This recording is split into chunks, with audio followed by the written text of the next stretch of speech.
చాలా మంది యువతుల్లో ఋతుక్రమణం మొదలయ్యాక పీరియడ్ సమయంలో పొత్తి కడుపులో నొప్పి రావడం అన్నది చాలా సహజమైన విషయం.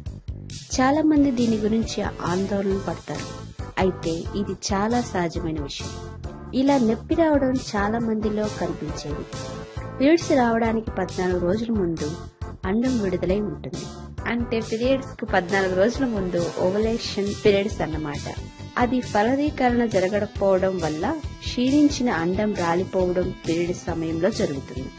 చాలా మందికి ఈ టైంలో నొప్పి వస్తుంది.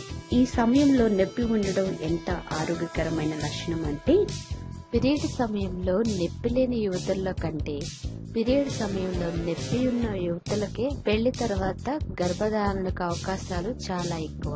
పీరియడ్స్ మొదలైన తొలి 24 గంటల్లో నొప్పి ఎక్కువగా ఉండి ఆ తర్వాత క్రమంగా తగ్గుతుంది. ఈ నొప్పి మరీ భరించలేనంతగా ఉంటే తీవ్రతను బట్టి ప్రతి 8 గంటలకు లేదా ప్రతి 12 గంటలకు ఒకటి చొప్పున 2-3 నొప్పి నివారణ మాత్రలు వాడితే సరిపోతుంది.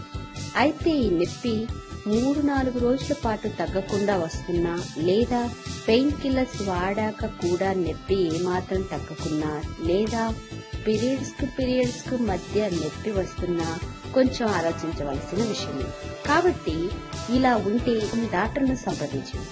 మీకు గనుక ఈ వీడియో నచ్చినట్లయితే లైక్ చేయండి, షేర్ చేయండి, మా ఛానల్ని సబ్స్క్రైబ్ చేయండి. Thank you.